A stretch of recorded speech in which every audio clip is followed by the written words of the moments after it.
Dito tayo kay kay Honasan mga bossing.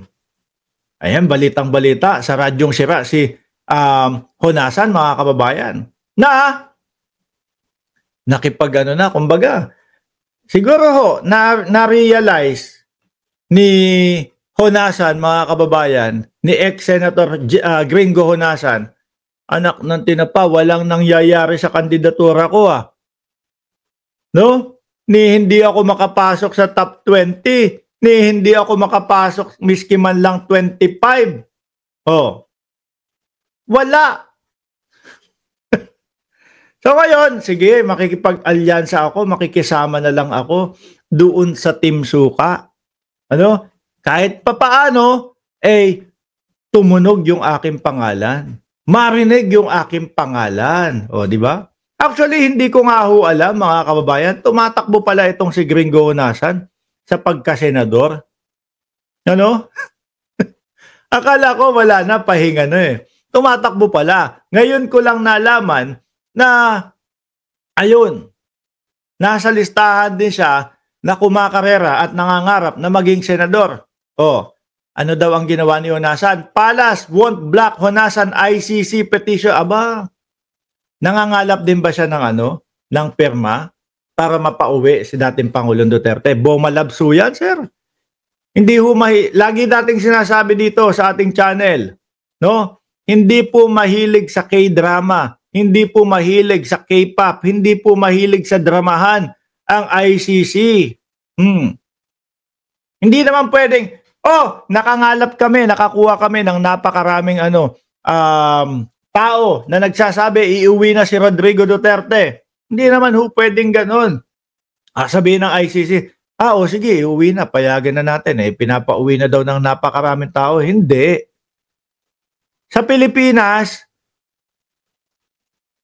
minsan siguro gumagana, hindi ko sigurado, pero doon sa ICC, wala yan. Nakadepende silang lahat. Kung uuwi ang dating Pangulong Duterte, ibig sabihin acquitted. Kung hindi uuwi, ibig sabihin, pasok sa banga, guilty. Nandoon sila sa ebidensya, nandoon sila sa mga tetestigo, sa lahat. Pero yung sasabihin nila, ICC petition, meron kaming petition, meron kaming nakalap na ganitong bilang ng populasyon ng Pilipinas at sinasabi, iuwi na daw. Iuwi na daw si Duterte. Walang ganon. Hindi papansinin yan. Tingin ko, alam naman ni Gringo Honasan yan Di ba? Alam naman yan. Kaya lang, ang purpose nito, mga bossing, gumalaw yung kanyang kandidatura. Malaman ng taong bayan, tumatakbo ka pala. Di ba? Kasali ka pala sa eleksyon, hindi namin alam. Kaya yan, nagpayanig Di ba? Sabi nga ng ating Pangulong Bongbong Marcos, doon kay Marcoleta, tumatakbo siya Kaya lahat ng estilo, gagawin niya para maramdaman na siya ay tumatakbo. Sabi ni Sir Tony Ninobla, kahit 50 million pa ang makalap nilang pirma, ay hindi sila papansinin ng ICC. Correct Walang nongga doon. Nakabase po ang ICC doon sa investigasyon sa mga haharap na mga tetestigo doon sa mga taong sinasabi na yung kanilang kapamilya ay nabiktima, kailangan nilang patunayan yan, at doon sa magiging sagot ng kampo ng dating Pangulong Duterte. Uulitin ko po, bakit ginawa nito ni Gringo Honasan to? Hindi nga kasi natin nararamdaman yung kanyang kandidatura. So at least kahit man lang, doon sa mga DDS, makakuha ng kanyang boto. Diba? Alam nyo naman ang mga DDS, mapakuluan lang ng ganyan yan. Maanuhan lang yung mga yan. Si Honasan, sumanib sa atin, lagot na sila. Iboto natin yan. Naalala nyo Naalala nyo si Morales? Putrages na yan. Meron lang pong hawak na typewriting na mukhang luma tapos may 2 butas. O nauto na po si Bato de la Rosa eh. 'Di ba? Ganyan yung mga DDS. Si Morales may hawak. Ito po yung PIDEA leak na ganito, ganyan. Napaikot-ikot yung kanyang kwento. Mga kababayan, paikot-ikot yung kanyang kwento, walang napaniwala. Maliban po doon sa mga DDS. Uy, sabi, ano pangalan ni Morales doon? May pinangalanan silang, meron silang ipinangalan kay Morales. Agent ng bayan. Uy, agent ng bayan. Kailangan ka po sa Senado. Kakakilala lang nila. Hindi nga nila alam kung ano yung pagkatao. Hindi nga nila alam kung ano yung intention. Kailangan ka na po agad sa Senado. Malamang ito, kahit papaano gagalaw ng konti yung kandidatura ni Honasan. Di ba?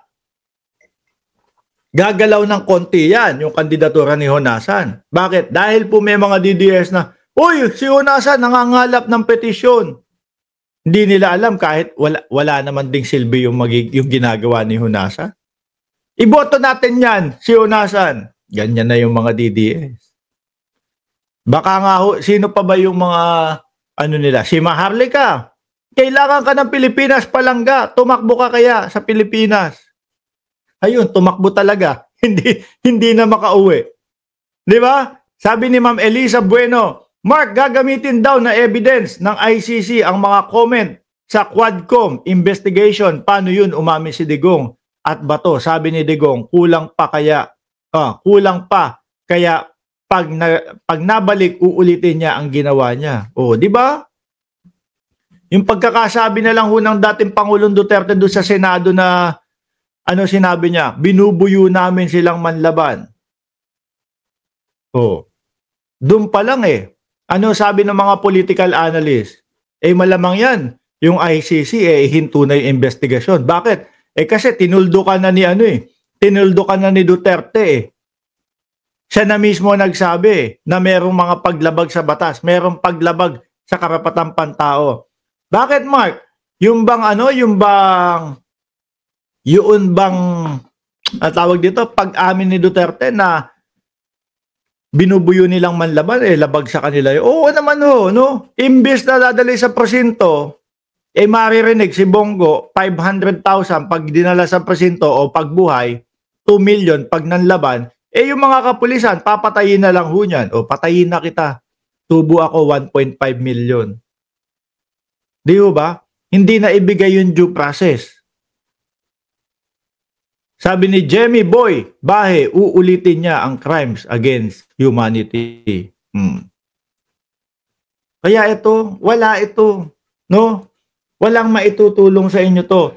Tingin ko nga dyan kay Honasan, kapag ka nanalo, sorry, natatawa ako kapag sinasabi kong pag nanalo dahil alam naman natin malabo sabihin na natin, sige, pagbigyan na natin na ipanalo ng mga DDS. Di ba? Wala din. Di din kayo papasinin nito. Ang hangad lang niyan, gumalaw yung kanyang kandidatura. No? Tanong ninyo. Kasi di ba nagtago din to? Matagal din tong nagtago, mga kababayan Matagal din tong nagtago. Baka tuturuan si Bato de la Rosa, ganito ang style dyan. Ganito ang technique dyan. Nagawa ko na dati yan. Merong mga rebelde na tumulong sa akin. Kaso si Bato may ipinagmamalaki na ho. Si Bato de la Rosa, di ba may pinagmamalaki na? Meron pong matatandang mga kapulisan na tutulong sa akin. Ang nakikita ko ho dyan, mga bossing, ang pinakamalapit yung FGF. No? Yung FGF ni, pangalan nun? Ni Dado. Na dati, araw-araw, no? Nagbabanta sa administrasyon. Yung nagmumukha silang rebelde. Diba? Nung nakasuhan na ni Torre, sabi, ice cream vlog na lang po tayo. No? Food vlog na lang po tayo. Bigla nang ganun. Nako. Mali yung mga tinatahak ninyo. Hindi nyo alam siguro talaga kung saan kayo papunta. Di ba? Sabi ni Elisa Bueno, yung death squad, inamin na mayroon tinuro pa na si Bato, Davao Death Squad. Kaya nagulat si Bato. Oo, naalala ko yun sa Senado. Sabi ng Pangulong Duterte o dating Pangulo, yan, yung mga PNP chief o yung mga generals, alam po yan. Kaya ho sila, mga kababayan, yung patawag sa Senado at patawag sa Kongreso, ayaw nilang pumupunta doon. Di ba? Ayaw nilang pumupunta doon. Bakit? Kadalasan po, mas nakakakuha pa ng ebidensya galing po sa kanila. Kumbaga, sila din po, nailalaglag nila yung sarili nila. No. Di ho ba, mga kababayan? Kaya etong Honasan's ICC petition, sabi ng palasyo, hindi namin ibablock yan, hayaan mo sila dyan. Dahil wala naman ho. Kahit na, sabi ni Sir Tony Ninobla, 50 milyones ang mapapirma nila, kahit na 50 milyones ang maiharap nilang susuporta kay Duterte, hindi pa din uuwi yan. No? Uuwi lang yan kung tapos na yung kanyang kaso at siya ay acquitted. Pero kapag siya ay guilty, mananatili dyan yan sa ICC o baka mailipat, no, ng kulungan. Huwag kayong mag-alala. Doon sa kulungan sa ibang bansa, medyo tahimik. Hindi kagaya sa Pilipinas. Ay, hindi kasi kaya ayaw na din ho mga bossing nung mga nabiktima daw ng EJK, no? Sa Pilipinas kasi hihiling lang daw ho itong si dating Pangulong Duterte, mga kababayan. Hihiling lang ng house arrest, hospital arrest. Di parang ganun lang din. 'Di ba? Gustong-gusto ng mga matatanda yan, nasa loob na lang sila ng bahay. Gustong-gusto na lang ng mga matatanda yan, nasa ospital na lang sila. Pahinga na lang. Di ba, Just Vincent? Sir Mark, saan kaya nagtatago si Lola Vital? Sino yun? Vitaliano. Si Aguirre? Ewan ko lang. Di kompleto ang Karma Chameleon pag wala siya.